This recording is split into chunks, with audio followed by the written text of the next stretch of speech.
Parti û hevpeymaniyên siyasî rûja sêşemê bi merasîma danasîna berbijêrên xwe yên hilbijartina parlamenteriyê kirin. Çanakkale'ye hayırlı. Her yek ji opozisyona desthilatê peyam û rexinên wan bû hevdû sûzên nû ji bo dengder û welatiyan hebûn.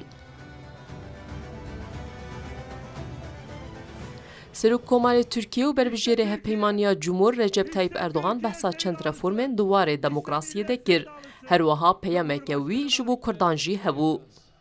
Yüksek standartlı demokrasi için ji bo demokrasiyeke bi standardên bilind em ji serdema reformên guherîner û parastinê derbasî serdema reformên temamker dibin. Weke heta niha em bi ti awayî rê nadin ku nasname an jî awayê jiyanê li ser ti aliyekî civakê bêsepandin.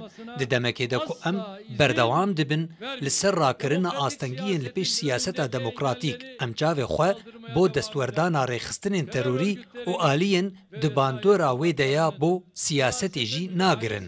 Em xweş ku birayên xwe yên Kurd jî bi ti awayî ne ji bo faşîzma CHP, ne ji bo rêderketina HDP, ne ji bo zilma PKK û ne jî ji bo sîstema serdema guvaşê radist nakin ku di serdemên borî de mînakên wê yên bi êş hebûn. 13. Cumhurbaşkanımız Sayın Kemal Kılıçdaroğlu sizleri Li eniya opozisyonê berbijêrê Hevpeymaniya Millet Kemal Kılıçdaroğlu li ser cihêkirin û dijberiya civakê rexneyên wî ji bo Serokkomarê Tirkiye û hikûmeta wî hebûn. Şimdi milletvekili adaylarımızı Kılıçdaroğlu got, eger ew bibin desthilat dê hemû aliyên Tirkiye li hev bînin û peyama aştiyê da. Kavgadan bıkmadı. Bu kavganın bitmesi lazım. Em ji şer aciz nebûn, divê şer bi dayî bibe. Me dest bi lêpirsîna nasnameyên hevdû kir. Me dest bi lêpirsîna bawerî û awayê jiyana hevdû kir. Ev ne rast e nasnama û baweriya her kesî li ser serê me ye. Divê em rêzê li her kesî bigirin. Em ji nêrîteke wiha tên ku dibêje cîran pêdivî bi xweliya cîran e. Niha cîran kirine dijminên hev. Ez dê wan li hev bînim.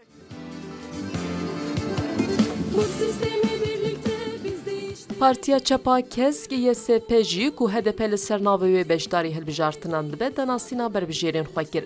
Hevserokê HDP Mithat Sincar ragihand ku ew wek riyasiyem ne desthilata niha û ne jî reformên bêbingeh û restorasyonê qebûl nakin. Bizler kimliklerin, inançların em hewl didin nûnertiyeke wiha ava bikin ku nasname, bawerî û çand wek xwe tê de hebin. Herkes dê wek xwe hebe. Herkes dê bi zimanê xwe biaxive. Herkes dê nûnertiya xwe bike. Ti kes li ser navê kesekî din naaxive. Wateya ku em didin piraniyê ev e. hayırlı olsun derken Suhu Duruj bu hilbijartinên giştiyên Bakurê Kurdistanê li pêşiya aliyên siyasî ne. Wek her hilbijartinan vê carê jî beşeke zêdeya propagandaya aliyan li ser pirsa Kurd e ku bi salan nezêdeyî 20 milyon Kurdên Bakurê Kurdistanê li benda çareseriya wê ne.